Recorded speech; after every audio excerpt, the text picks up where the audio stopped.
Who, ladies and gentlemen, welcome back to another podcast. My name is Jose Rose, and we are back with another stream.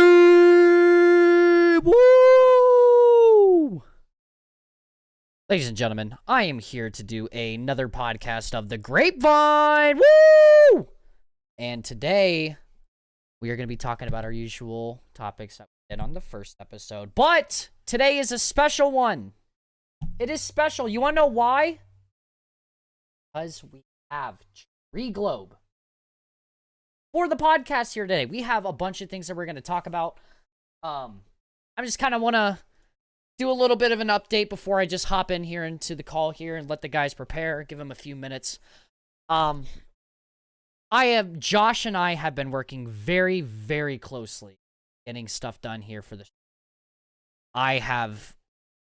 we have both been working endlessly and tirelessly on top of, well, I'm on vacation this week, but on top of Josh's normal schedule, his girlfriend, his job, his school, we have been working very hard, very closely, and we are getting shit done.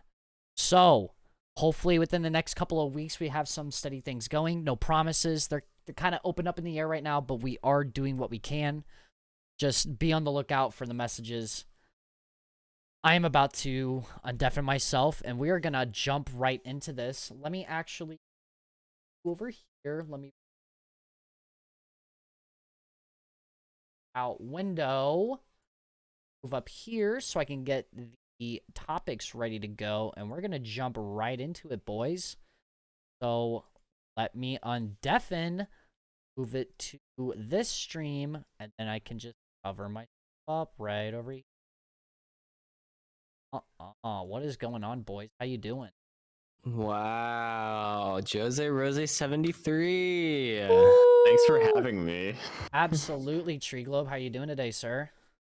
I'm doing fantastic. How's the working man doing? Oh, working man's on vacation this week, baby. It's some long-deserved rest. Yeah, it's been about a year and a half, so it's been nice. So, to kind of hop right into this, let us get you introduced here. So, Yeah. obviously, you go by Treeglobe. Should I introduce myself? Absolutely. Everybody knows Okay. Jose Rose, and everybody knows Mayhew Music. So yeah, I'm Treeglobe. I make anime reviews on YouTube. Definitely check it out. But basically, I'm just like a Star Wars fan, probably going to talk about some of that, not to spoil the podcast or anything. I play a lot of Genshin Impact and, Okay. watch a lot of anime. So the three questions that I had Sam and I introduced to, that way everybody could get to know us a little bit more and feel a little bit more personal, are these three questions, which is, what got you into gaming? What is your favorite anime of all time or currently at the moment? Ooh. And then what is your favorite video game? Okay. So, first question, you said what got me into gaming? Yes, sir. Definitely, I got into gaming with Pokimane Diamond on the DS. Yeah, Shout out. Good choice, good Ooh. choice. Pokimane Diamond. Diamond's better. I really wanted Pokemon Diamond so bad, but I couldn't, obviously buy a DS because I was a kid. So my grandma sent me her, original Game Boy with, Pokemon Yellow and Gold. And I was like, at the time, I was like, this is bullshit. I want Pokemon Diamond. Now that I'm older, I really appreciate them now. Really cool gifts. But, yeah, and it's pretty crazy talking about that because I was just playing Pokemon Diamond Remake, those just came out recently, Brilliant Diamond. The other things that got me into gaming really was the Wii, just love the Wii, all the games on the Wii, Mario Super Sluggers, and Minecraft. That's where I got my username from. So There you go. Yeah, Minecraft seems to be especially our generation, sort of not quite Gen Z, not quite millennial, but right in the middle there. Minecraft was Our home exploded turf. for the first time with us when we were, just getting into gaming. Definitely. That was the booming of gaming for us, really. And we just recently had a Minecraft phase, all of us in here at least. Yeah, we did. You guys want to say what you built on our server? I know Sam was going crazy and Joey had his own area. Yeah, I actually took one of the recent streams I had. I think it was last week. The only reason I even got back onto the server was because Pat was in my chat.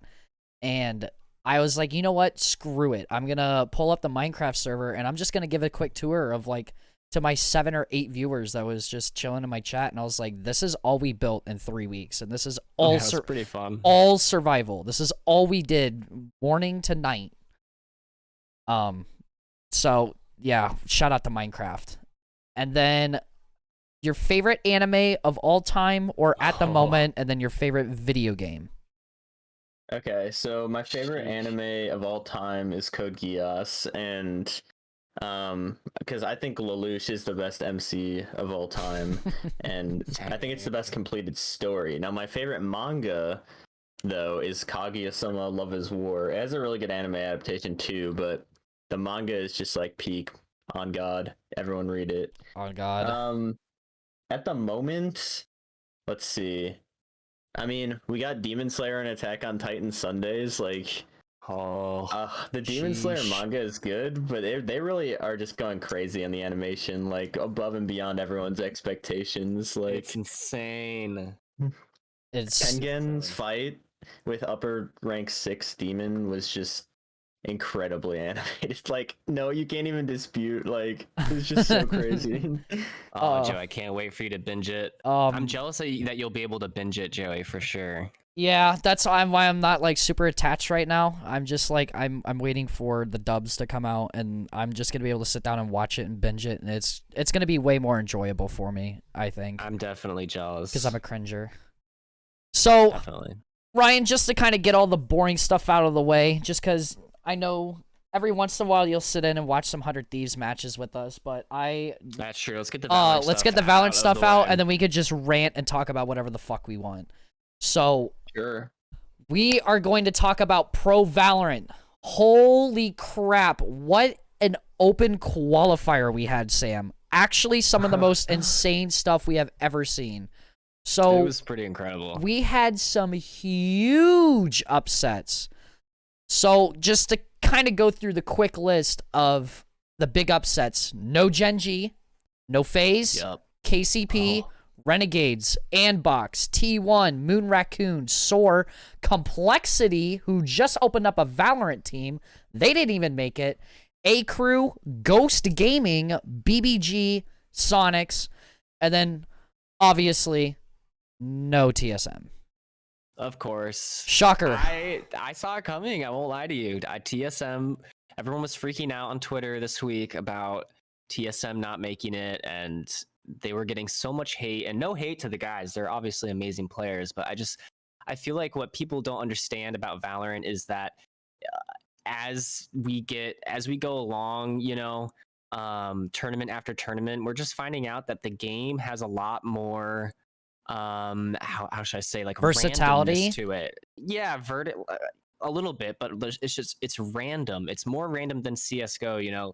I don't think, other than Sentinels had their run last year, but I don't think there's going to be a team that is on top for years at a time, like Astralis was in CS:GO. Yeah, the game is just much more complex utility wise, and there's just always going to be a different number one every single tournament. The meta always changes. Are sleeping on these tier 2, tier 3 teams. They are just as good as these tier 1 teams. I think it's all just about name recognition. Well, and what I think does it as well, Sam, is the fact that, all these tier 1 teams are taking part of these big tournaments, and then all these other tier 2, tier 3 teams are able to take part of these smaller NSG tournaments because they don't have, let's say, enough points for the VCT circuit.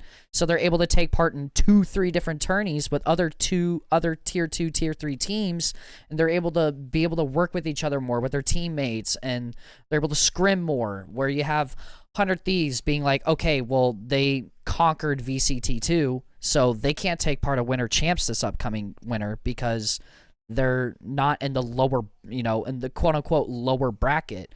And I think that's why these tier 2 teams are doing so well, and they're blowing these tier 1 teams out of the water, not because it's ego, but because they're able to have that time to actually hang out together and work with each other and sort of become the glue that's actually hardening instead of glue that's just sitting there. Definitely. And, with TSM, I think their most recent tweet, they're taking a great approach from here on out. They're kind of do what 100 Thieves has done and some of these other big tier 1 teams, get a boot camp going and really try to flesh things out. They had a new roster, and it's not going to be easy for any team to perform at a crazy top level, on their first ever tournament. I don't think this is the last we're going to see TSM. I don't think this is the last we're going to see a FaZe, T1, Renegades. I'm a little surprised by Anbox just because of how well they performed last year, even compared to, T1, TSM. Anbox was up there, dude. Same with a personal favorite of mine. I'm really sad to see Moon Raccoons not make it. I really like that org a lot. I was kind of sad to see them go out. Kind of funny to see Sonics and BBG as they destroyed TSM. Yeah, they did so well, considering that 2 of the players on BBG was TSM Bang and 100T Boy, which I thought was crazy. They dropped the Bang, and Bang's like, you know what, I'm just going to sub for these guys, and then absolutely demolish his own team that he was a part of for a little bit.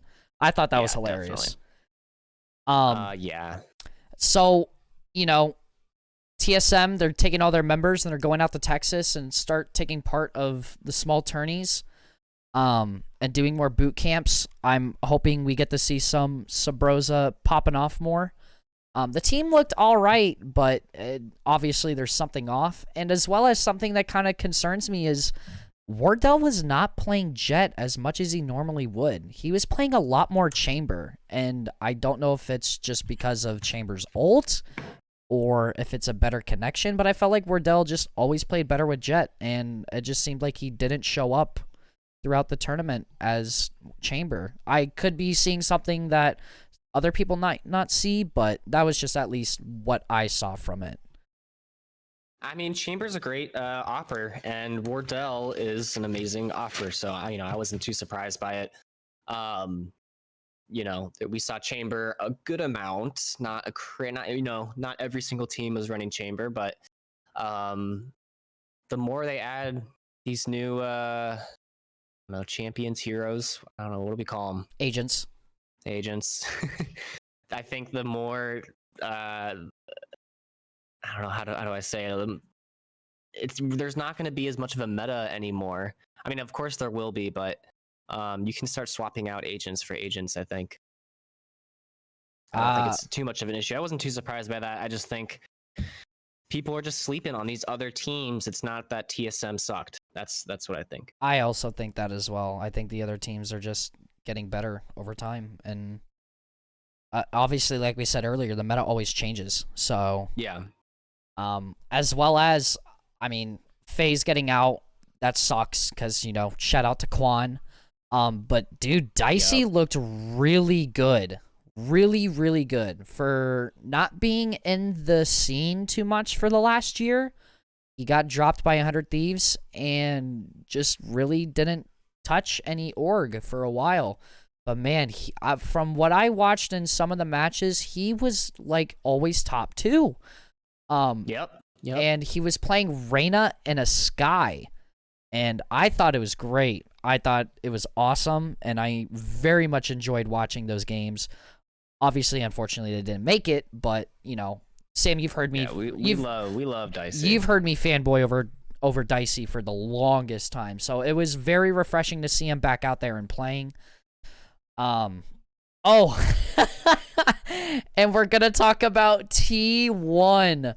Oh my gosh. Help Sewers? Oh yeah, I forgot about that almost. So, chat, basically what happened is the T1 head coach, you're not supposed to interact with the players or the game if you're a coach, unless it is, what is it, mid-round? Is it mid-round or like post-game? No, it's timeouts. It's during timeouts. Timeouts and post-match is the only time that the head coach can talk to the players, or it's like not mid-round, but like pre-round, basically. Yep. And yeah, for some odd reason, T1 coach was just typed into all chat, help sewers, mid-round. It was mid T1 versus TSM. And now he is suspended. So, that's interesting. Sucks for Steel, because obviously Steel left 100 Thieves to go to T1, and not only did he not make it towards the qualifier, but they also lost their head coach because he is on suspension.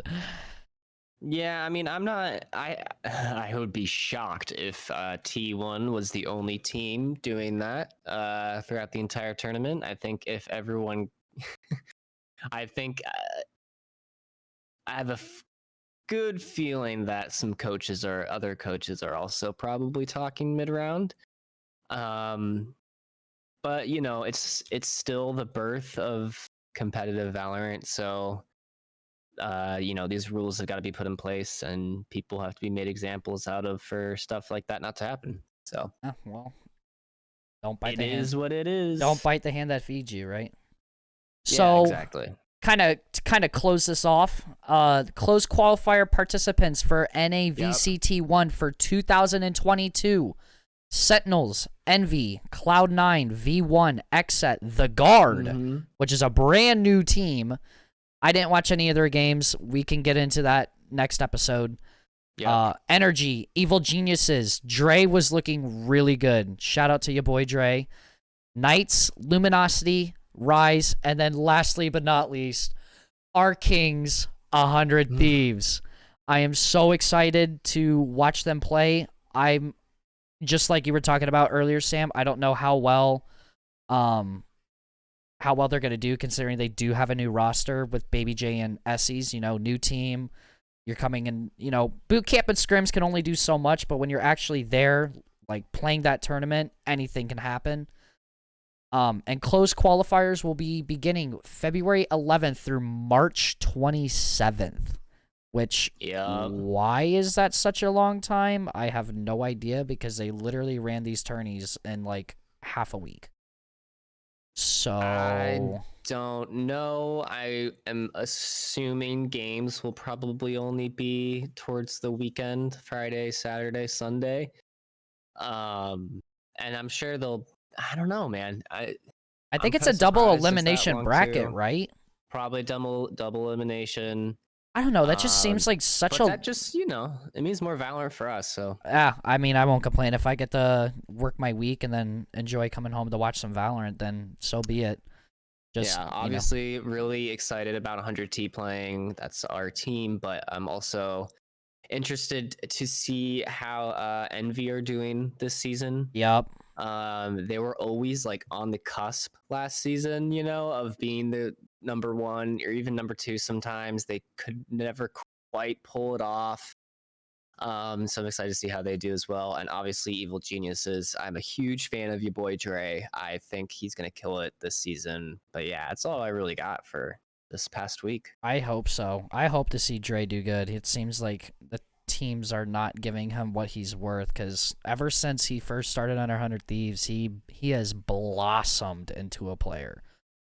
So, and I'm also excited to see the Guard play. I don't know who they are. I don't even remember their roster, and I don't remember watching any of their games. So I'm actually excited to see who they all got and where their players are from.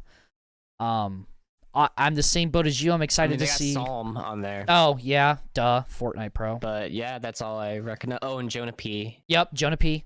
So obviously we'll excited to see some Cloud9 with Vanity. We're gonna see how well Sentinels do.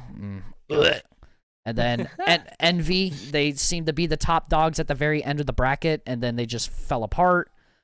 I don't know. We have a lot to look forward to, and I'm very excited.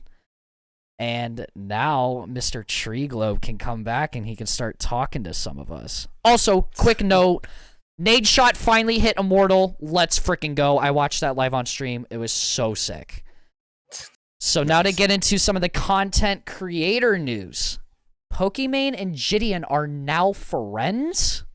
Okay, team. So looks like it might just be for show. I don't know what's really going on. Fake beef turned into Twitter beef, turned into publicity. I don't think it was fake, and I don't think. I'm just not surprised that they showed it off. Like, I don't think it was fake either. I just don't think they're like actually like friends. You know, I just think it's no, yeah. It's pretty stupid. The whole thing. It was dumb, and then also as well as oh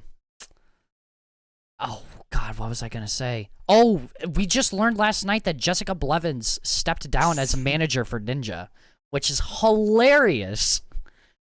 So who knows? I don't know what's going on. We'll find more here in the few weeks, and maybe we'll have an update on it next episode. Yeah, it's crazy. Who knows? So Valkyrie also announced that she'll be staying with YouTube Gaming.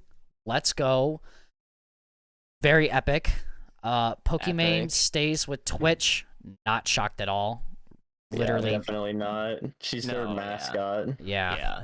So not really surprised with that. If they lose like her or XQC, it'd be Yeah, bad. well, I thought it was going to be the downfall of Twitch when they lost Ludwig, but I really think it will be one of those two No. whenever they leave. Yeah. It'll be actual competition. Yeah.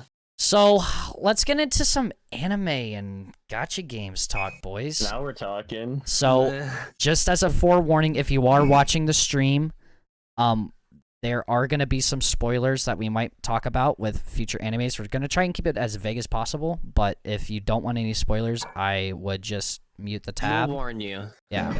Yeah, we'll warn you if we're gonna say anything huge. So, as a anime connoisseur, Ryan, what are you thinking so far about Demon Slayer and Attack on Titan? Oh. Okay, so I know Sam has a lot of thoughts on this too. I read both of the mangas fully. And I think that both of them are getting really good adaptations. It's pretty stacked having them both on the same day.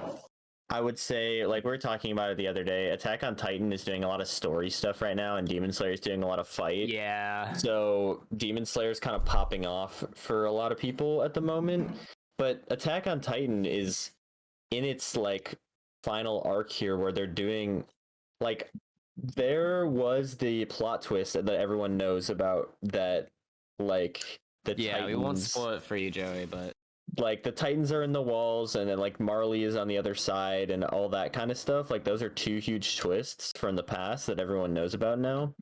And then now there's been another twist, the same caliber that just happened like last week. So I think that it's amazing to finally see anime only's reactions to this because like manga readers have known what's been going on the whole time, and a lot of stuff doesn't make sense unless you know who's pulling the strings, and now it does. So excited for what's to come in that front. Sam, what do you think about AOT?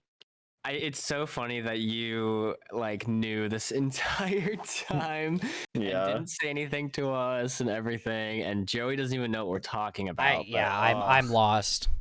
I'm trying to be vague on purpose. It's another twist of the same caliber about like finding out about Marley. Oh, dude, I might huge. have to just grit my teeth and watch the subs and get caught up because I have to know really now. should.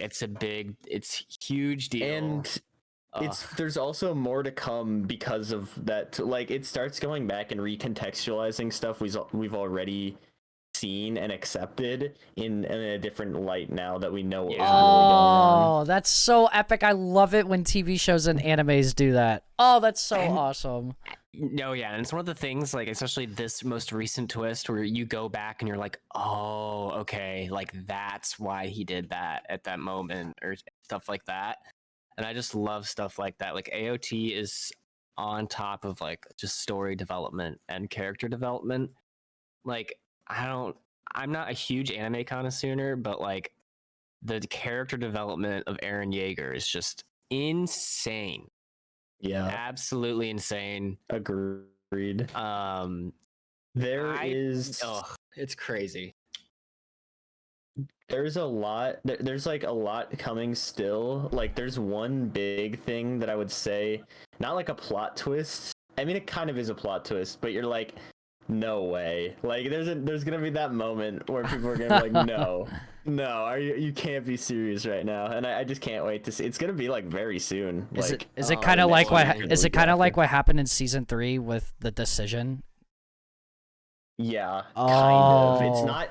It doesn't have that much build up though. Like it's gonna throw it at you, and you're gonna have to accept it. Oh And no, because that decision in season 3 tore me apart.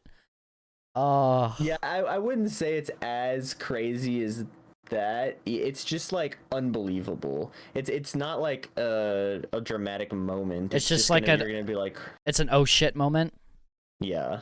Ooh, love those. I'm so excited. I mean, yeah, every single week is, and they always like end it. And this week it was pretty good about it, but they always usually like these past few weeks they've ended it on just such a cliffhanger. It's insane. Same with Demon Slayer though. Like personally, I've been enjoying. I think I've been just straight up fun factor, enjoyment factor. Have been enjoying Demon Slayer more this season. But I think most of that is just the animation itself is just so like jaw-dropping good. Yes. Ufotable is like giving an amazing adaptation to Demon Slayer, and it's so crazy because like it feels like Demon Slayer's peaking right now. And in terms of like what's to come, this is almost like not that important, which is insane. so wild because it's so good right now. Like to put it into some context, like Tengen is debatably the weakest Hashira, and I would probably agree with that. And that's so the insane fact to that me. the fight that is happening right now with 2 upper rank 6s is going as crazy as it is just like I just can't wait to see what's to come. Like no spoilers, but I was telling the guys the other day there's a fight in the manga with 3 Hashira versus 1 demon, and if they can animate this fight this well with just like a one-on-one almost. I mean, the Tanjiro, Inosuke, and Zenitsu are also fighting Daki, but I just can't wait to see like 3 Hashira in action, especially animated by Ufotable. As long as the animation is as good as the Rengoku fight versus was it level 4? Like, that just blows my mind. Like, oh, as long as it's as good as that in the movie, I'm so excited. It's almost better. Like I don't even know. It's insane. I would say it's better. This animation was better. Oh. Yeah, Rengoku fought upper level 3 Akaza and upper rank 3, but Tengen's fighting upper level 6 right now, and oh god, they just, as much as I love Rengoku, this fight is just better, like in terms of animation. So yeah, just like technically. So the last time I did the podcast, I hadn't finished Jujutsu Kaisen yet, and now I finally did finish Jujutsu Kaisen, or maybe I just didn't talk about it at all. But oh my god, like I was not hooked on that show until like you get to see Gojo and like his moment, and then like I kind of fell out again, and then it wasn't until like the final like 5 or 6 episode where I just fell in love with Jujutsu Kaisen, where I was like, holy shit, I see the freaking hype behind this show, and I am so excited for season 2. I don't think they've even released or announced when it's going to come out, but I am so stoked. Sam, that is it's on my plan to watch, yeah. I will sit down and watch it with you again. That's how good it is.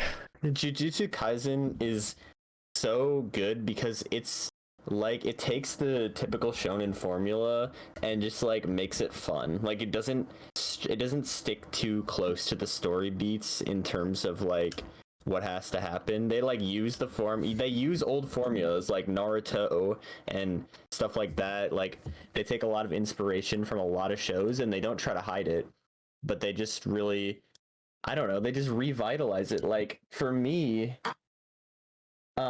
there's so much to love in the show. Number one, like for me, I really love Gojo, just like, and who doesn't, you know? But I just really like the like charismatic character that is really strong, and like he knows when what's the right thing to do and when he needs to step in, but he doesn't like take everything too seriously. You know, he's just having a good time. But Sukuna. there's so much to love. Like there's like the emotional impact with Itadori and his friend who falls victim to a certain circumstance. I'm not going to spoil anything for Sam. And then there's also the fight. There's like so many fights, especially with Itadori and Toto. Like that Oh, bromance is yes. so sick. And Yes. their technique that they come up with to fight with, Oh, it it makes was for such a flashy so battle. epic. Oh. And it's on my plan to watch for sure.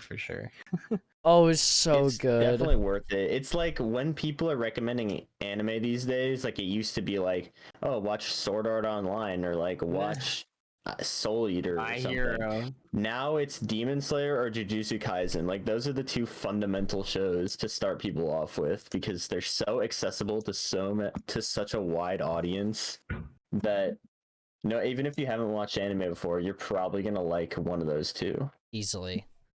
So, and also in retrospect of the anime world, I know that you are a huge lover of Genshin Impact. Yes, indeed. Build upon it. Why In terms of Genshin, why is it so good? Why are people so intrigued with it and gacha games as a general whole? so to put it simply, the character design is just unmatched in Genshin Impact, and they just make appealing characters, and it's structured in a way that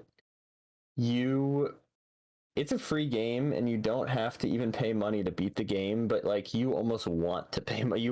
They make you want to give them your money because of how good of a job they do on these characters. And coming up right now, we are heading into 2.5 with the very highly anticipated release of a character named Yai Miko, who is the servant to one of the gods, essentially, in the game. And then followed right up after her, the god she serves, who had the highest gross pull of money, is getting a rerun. So like you're gonna be seeing things on Twitter, like people are ready to just open their wallets for these two characters, and I'm going to. I mean, if I have to, but we'll see. Hopefully, I've prepared enough. But Excited. yeah, it comes down to just character design. Like the story is okay, the lore is good, and the game is free, and it looks beautiful. Yeah, the Excited for actual like those. gameplay and story without even like talking character development is a crazy deal. Like when I first got into it, I got like a solid 40 hours without even thinking about spending money, and it's a free game, which was crazy. And it was like a whole campaign. Like there's a great like main storyline. Like the game is just good, just flat out. Like it's just a good, well done, optimized game, open world game. The It's gameplay crazy. is good. Like the story is secondary to the gameplay, I would say, because the gameplay like is about using your units together to like create some sort of like reaction or something, like using an ice and a fire type together to proc a melt reaction. And so when a new character gets announced, it's like, oh, here's a hydro support character. You're like, oh, that would work perfectly with my pyro character to trigger vaporize. And you want to pull for them not only because they're pretty, but also because they will work really well with your team. So they get you in multiple different ways, and all of the different leveling and artifact specifications, everything that goes into it keeps you grinding away. You want to have good damage, you want to have good support. It's interesting. It's pretty crazy, Joe. You would definitely like it if you dove in. It's just a great offering as a game itself. Like obviously the characters are great too, and Ryan's definitely right that the reason that Genshin is like the top grossing game of all time is because they get you with the character design and like the want to spend money. But it's just the second part of that is like it's a great game. Like other gacha games are usually like this, kind of not a lot of effort into the actual gameplay, But Genshin came in, was like, no, here's like a AAA title that's also a gacha. I don't know When you much about pull for a gacha games. character, you get a lot like out of your value in Genshin Impact, and the odds are very good compared to other gacha games because there's actually like ways to secure your pull, essentially, like get what you want. You have to do stuff, but some games never don't have a you can't 100% pull for anything. But like for example, in like Fire Emblem Heroes, you get a character and what like you have a little sprite on your phone that you can like do a basic attack with, and like that's basically it. But in Genshin, you have like a whole new character with like like millions of ways to customize them to fit to your team, like a story to go along with them. You can use them in the open world even if you don't want to use them for fighting, you know. I mean, you can use them to just run around. You can put them on any team you want. There's just so much that comes with them, and then it's just better than most. Well, it is something that I do plan on doing for a just as a let's play in general. Eventually, I'm gonna run out of games, you know. So I do plan on doing it. I have just such a huge, wide variety of games to do, and Genshin is one of them. So I'm excited. Before we close this topic out, Ryan, who is the best Genshin player? Not player, but Best you know, Genshin but player? well, you Your know what I mean. character. Yeah, the best I'm the Genshin best Genshin player. Who's the best I character will though? stand by that. Anybody that wants to try to outdamage me, put it in the comments. That's and right. we'll see. Emma Langevin. Treeglobe is calling you out right now. You too, Tina Kitten. Yeah, I watched that gameplay. You need to step up. I can help you, Emma Langevin, if you're listening. I'll build your team for you. But who's the best character? So there I mean... is a very debated topic. I'm biased.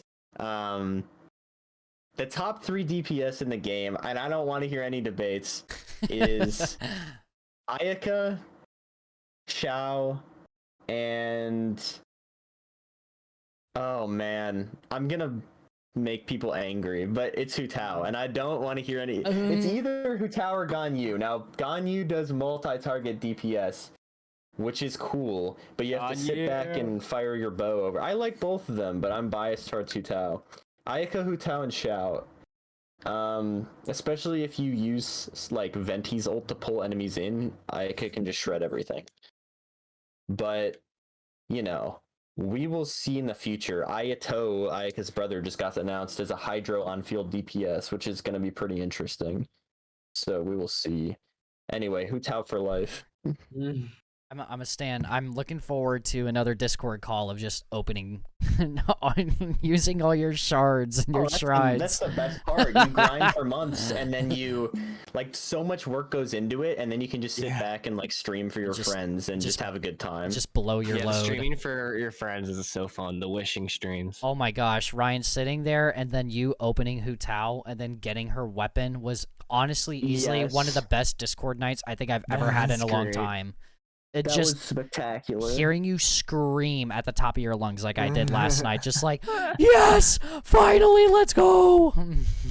It's more fun the more people that are in on it with you, and the more people that play with you, the more people that watch you. It's a game that's way better with friends. Oh, I'm excited because I know eventually whenever I get into it, you and Eric are just gonna want to play with me all the time and like teach me shit.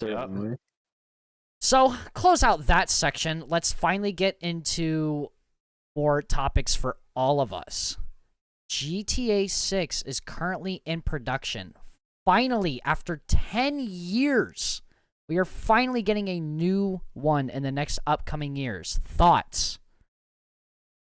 I love GTA. I played so much GTA 5. I played GTA, is it Los Santos? San Andreas. Andreas? Yeah, Which one was on the iPad? Which one was on the App Store? Was that Chinatown? I think it was Chinatown. Oh, Vice City. Oh. Played so much Vice City on my iPad in school all the time. So I don't know what they're gonna do with GTA 6, but I will definitely be buying it. GTA 5 is so out. Like, I'm so tired of GTA 5, even though it was beautiful in its prime. It's just been re-released so many freaking times. It's coming out on PS4 and Xbox One. Oh, it's coming out on the 360 and the PS3. Oh, it's coming out on the new PS5 and the Xbox Series X. Oh, now it's also on PC. Like, they just re-released it so many times, and dude, I'm sure they are just making an absolute bag off the shark cards. I could only imagine. It's up there with Genshin, actually. I mean, and Fortnite. Well, hell, they made their biggest amount of money during after like the middle of the pandemic, correct? Probably. Like, they made their most amount, which is crazy since it came out in 2013. Oh, 2013? I think that sounds right. Oh, that's so long ago. Yeah. I mean, I'm sure it's been in development and they're just announcing that it is now. Yeah, they said it's been underway in production for a minute, but I think when I was talking to my little brothers, we're probably not going to see it until 2025. Yeah, I'm not surprised. I'm sure they'll take their sweet, sweet time, especially with how they screwed up the 3 remakes. Yeah, that was a horrible release. That was very bad for them. Yeah, when I play through San Andreas, I will be playing the original. I am not playing the remaster. Do we want to do any predictions of where it's going to take place? Because let's see, we've had Liberty City, we've had Los Santos, and we've had Vice City. So Florida, New York, California. I feel like people are saying Brazil for some reason, and also that there's going to be a girl. Brazil or like Mexico City or something. But Mexico City just feels like a Red Dead Redemption. I don't think so. I don't think it is going to be, but I was just saying, like, because I could see Rio, I could see Mexico City, I could also see, like Chicago or Seattle or Vancouver, like a sort of a Seattle would be really cool, actually. A northern city, that'd be cool. I just feel like Chicago isn't big enough for them to do anything like that, I think it could be. It'd be more vertical, which would be really cool. Well, wasn't LA Noire in Chicago? I don't know. I don't remember. That's something they I have need to look up. This is not gonna happen, but like for GTA 6 probably, but they need to do like Seoul or like Shanghai or something like that. Like that'd be so sick. Like that would be sick. When they showed Seoul in the Black Panther movie, like all those chase sequences looked awesome. Like imagine doing like police chases in that type of environment. The amount of difference that you can make, as long as they have like the custom ability that they had in GTA 5 with weapons and such, I feel like this upcoming release for another game will be so good. Do you think they're gonna go back to the you play as one person, or you think we're gonna have another 5 where you play among 3 different people into one story? I think it'll be multiple people again because it worked out so well for them in GTA 5, but you never know. I don't think it's going to be that big of a deal either way, honestly. I think the story will probably still be top tier as per usual. I think just the release of it will throw people crazily. It's always an event when GTA... I mean, remember when GTA 5 came out and how big of an event that was? Yeah, then they released that you could play in first-person perspective, and everyone lost their mind over it. I know I did. I was like, oh my god. Me too. Yeah, no, definitely. And then I played like one time. Yeah. It was the worst, the first person, but It's still fun nonetheless. That's one thing I hope that they rework is the combat in Rockstar games, other than like Bully, like sucks. Like even in R2, you can't tell me that like Red Dead Redemption 2 has like amazing combat, because it just doesn't. Yeah, it's a little wonky. Agreed. It's wonky. It's super wonky. Well, compared to like, yeah. If they somehow were to ace the combat, and then I know it's hard in a third-person game like that, but that's something that I would like to see changed, because that's the reason I stopped playing Red Dead. Yeah, it just kind of depends, because it is such a vague area of being able like combat system, especially for an open world game like Rockstar always produces. We'll see. I'm excited. I'm excited too. Sony bought Bungie for $3.6 billion. Great pickup. Bungie's a great company. Yeah, Just I mean, don't make all any that... Destiny items PlayStation exclusive and we'll be good. They said, here's what they said. They said they won't, but they said it in a way where like they won't for a while. Like Mhm. everything that Bungie already has planned, they will not make exclusive, but I will bet you money that after, not even like Witch Queen, after like the next 2 expansions, we're going to start seeing PlayStation exclusives. I would hate it. Like, if any OG Destiny 1 vets are in here that were on Xbox, Oh like me my and Sam, god, dude. they remember the nightmare known as Hawkmoon, which was a PlayStation exclusive gun. And all you can do on the Xbox side was just... Luckily, you just cry because you're never going to get it. But luckily, it wasn't too OP. It was strong, but... Luckily, they didn't break the game. We were finally able to get it on PC, like Hawkmoon, like long after. Mm-hmm. I don't know about Xbox. I don't know if it ever made it over there, but even still, I ended up not. I don't think I even ended up getting it. Maybe, I can't remember, but it's not that great anymore.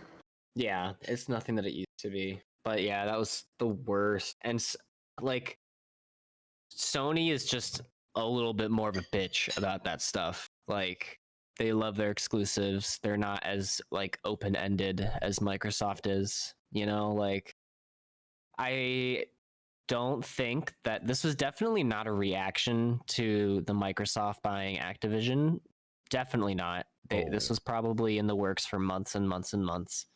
And I do know that Bungie's working on another like live service game like Destiny, and that is probably the majority of the want to get Bungie under their wing, because Sony doesn't have a lot of great live service games, you know, compared to obviously Microsoft now. Yeah, well, Microsoft owning both Xbox and basically PCs, it's a tough market right there. Mm-hmm. Definitely. Lord, I'm just gonna kind of touch on this a little bit. Dying Light 2 has been so fun. Has it? Yeah, I've actually been enjoying it a lot. The combat is a little wonky. It's definitely something you have to perfect, but it has been so fun. I like playing Dying Light 1. I was like, okay, you know, you get to customize your weapons, like, you know, you get to go around the whole town and encounter these, and you have to do night missions, you have to do day missions, and obviously during the day there's less infected, and at night there's a lot of them and whatnot. But like, they throw a lot of stuff at you at the very beginning, and then they're like, all right, here's the story, enjoy yourself. And you get side missions, like, man, I had to like unlock a windmill, and like now I have a new area where I can protect myself from the dead at night.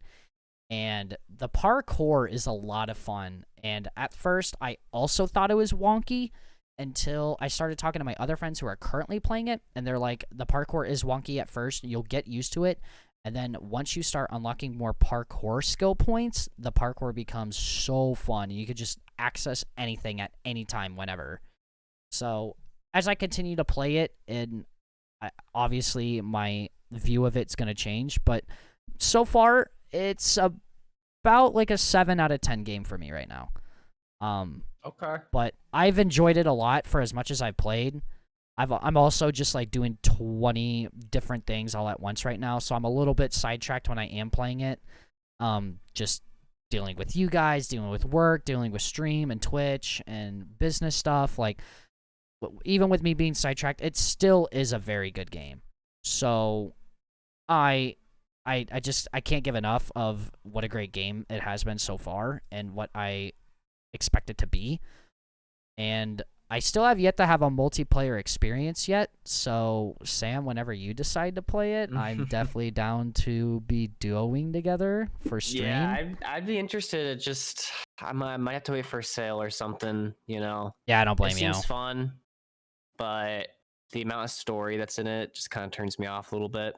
Seems like a very story heavy game, and I've never been a huge fan of that type of stuff. Yeah, well, different strokes They're for different especially folks. hard to get into these days because it's just so like I just want to hop on Discord and like play some games. Exactly, dude. I don't want to be subjected to like an 8-hour story mission before I can get off and get back on Discord. That's why I'm telling you, you need to play a story about my uncle, Ryan. It is such a good game.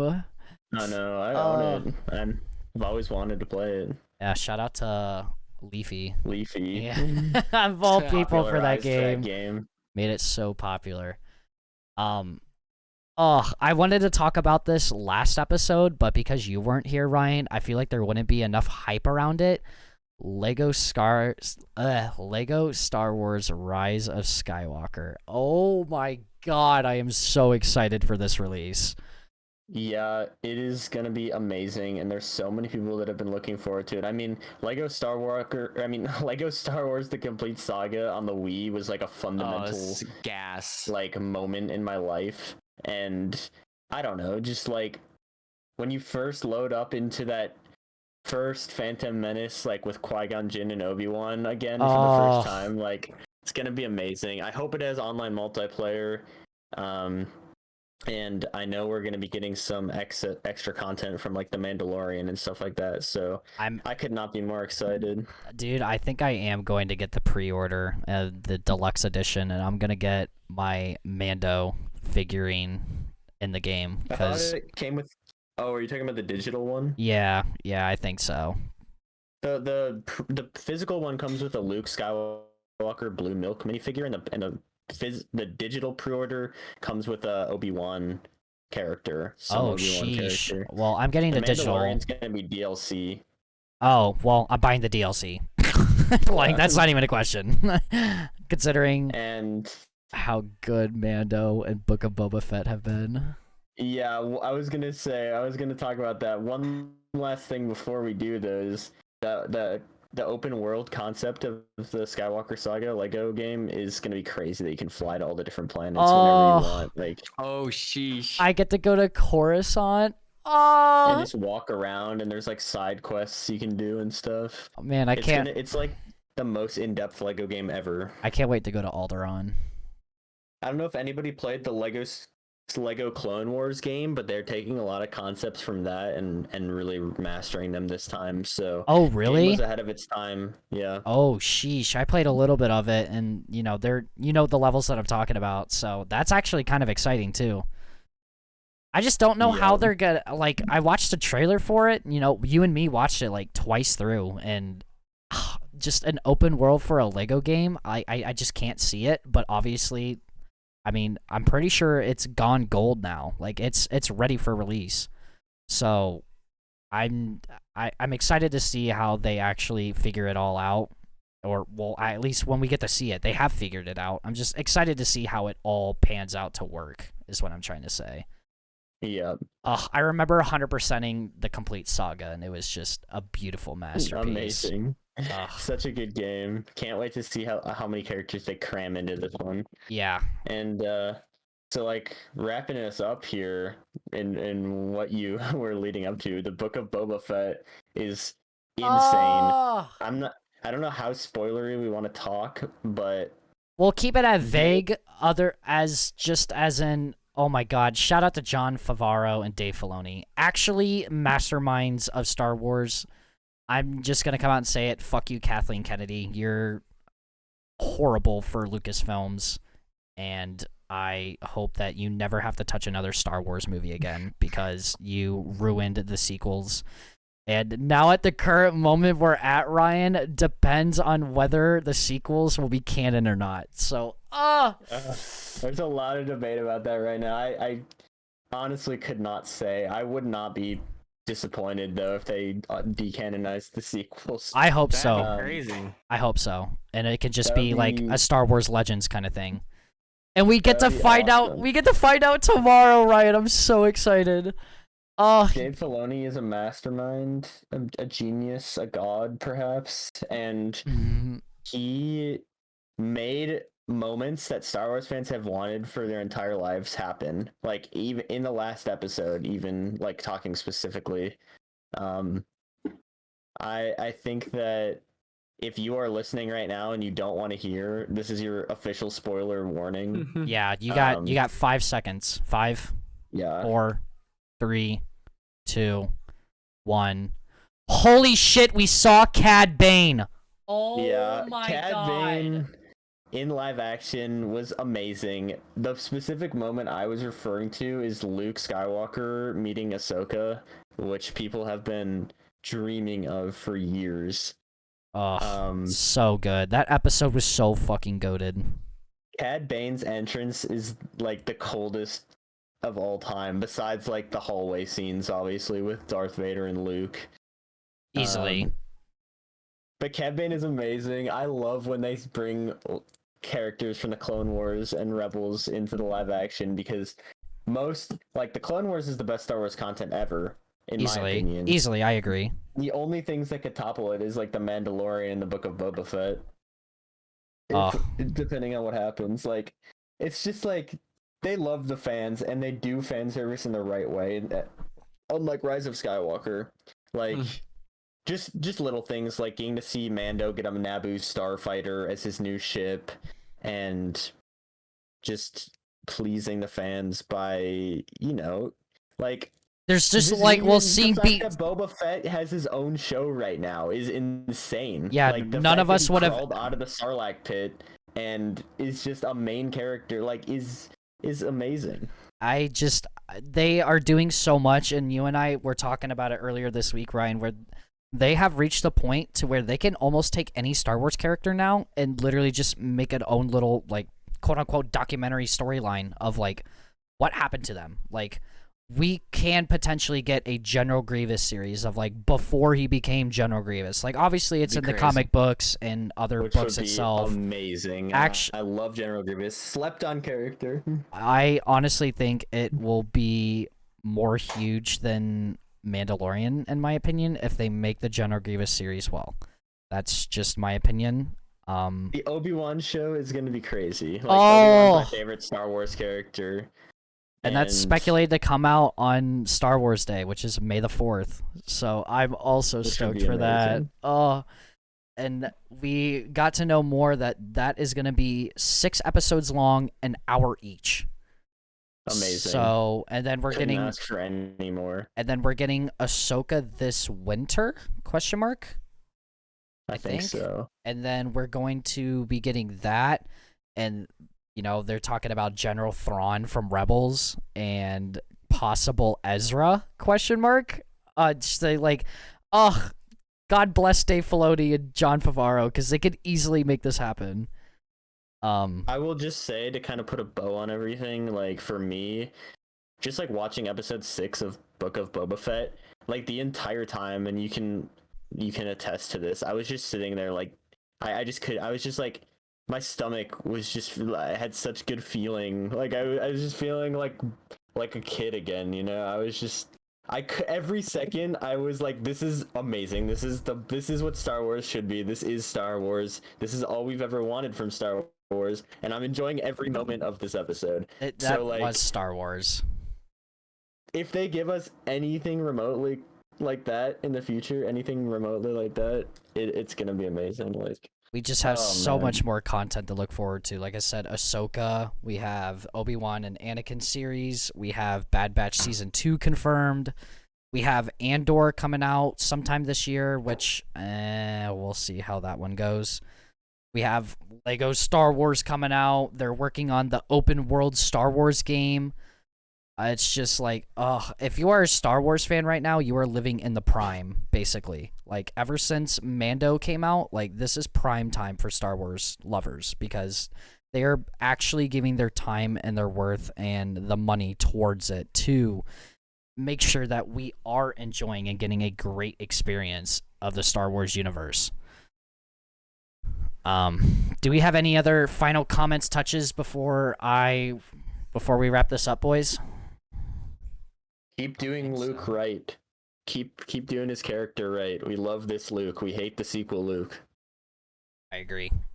Sam, thoughts, comments? Star Wars is pretty cool. Pretty cool, pretty cool, pretty cool. All right, I feel boys. like once I get around to watching Clone Wars, then I will really become a true Star Wars fan. Oh, I swear to God, Sam, I know Ryan and I will sit down and watch a couple episodes with you, like, at any time, because, I was scrolling through, this is the last thing I'll say, then I'm going to wrap it up. I was scrolling through TikTok today, and they were talking about the Obi-Wan and Ahsoka series, and they brought up that this May the 4th will be 2 years since Victory or Death came out, and I remember watching those last 3 episodes and, like, almost crying, and it felt like I went through a breakup because of just how powerful those 3 episodes are, and, like, all the information that you've gotten to know through the prequels, the original trilogy, and then the Clone Wars of, like, the last 7 seasons that you have watched have all come up to those 3 final episodes, and oh God.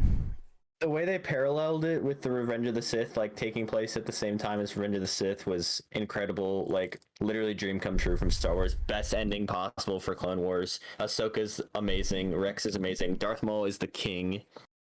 General Grievous cameo in the freaking finale was beautiful in his Revenge of the Sith cloak. Anyway, yeah. Shout out to Star Wars for making my childhood. I can't wait to go to World's Edge and make my own lightsaber someday. I swear to God, I'm gonna do it. I'll be green. I'll be green. Mace Windu. Ha ha ha ha ha. Mace Windu's coming back. Mace Windu. Mark my words. He's still alive.